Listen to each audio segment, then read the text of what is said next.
The Aztecs practiced human sacrifice, right? Well, not exactly. And in 60 seconds, I'm going to tell you why. When you hear Aztec sacrifice, you probably think of screaming victims atop a pyramid, plunging to their deaths, blood spraying everywhere. But that image is far from the whole story. The Aztec Empire, based in what is now Mexico City, had a complex religion that involved a lot of nature. Their gods, like their emperors, were all about balance. And keeping the world in balance required a lot of work. Take the feathered serpent god Huitzilopochtli, for example. Legend has it that he sacrificed himself to launch the sun into the sky every morning.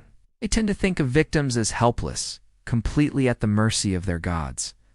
They were also political statements and a way to keep the ecosystem in balance. By killing some humans, they were giving back to the earth, which in turn would provide for their empire. Plus, it was a reminder to other cultures who the Aztecs really were. They weren't just a bunch of bloodthirsty maniacs. They were a highly intelligent society with a deep understanding of the world around them. And they knew that even gods needed a little help from their friends every now and then. But the Aztecs saw things differently. When you dedicated your life to the priesthood, you agreed to be sacrificed when the time came. Now let's talk about when. The Aztecs kept meticulous records, and their calendars tell us exactly when these sacrifices took place. They happened twice a year at the equinoxes, when day and night were equal. It was during these moments of perfect balance that the Aztecs believed the gods were most vulnerable, so they chose these days to remind their deities of their cosmic duties. And what better way to do that than by throwing a bunch of bodies into a volcano? It was considered a great honor to die for the gods, and many people volunteered for it. Some were even born into it. Members of the royal court were often sacrificed along with their enemies in war.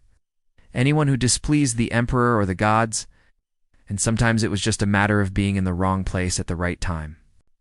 So every day the Aztecs would make offerings of blood and flowers to keep him happy. But that wasn't enough. The victim would dress up as the god they were sacrificing to, complete with a feathered headdress and a loincloth made of flowers. Then they'd climb the pyramid and throw themselves into the waiting arms of the priests. Every 52 years, they had to make an even bigger offering to remind the gods of their cosmic responsibility. And that meant sacrificing a bunch of people. But before we get to the big event, let's talk about who was getting sacrificed and why. Now, when it came time to sacrifice, there was no screaming, no bloodletting, and certainly no torture. So we got the victim, we got the ceremony. To the Aztecs, these sacrifices weren't just religious duties. Hey, thanks for watching. Like and subscribe if you want to see more.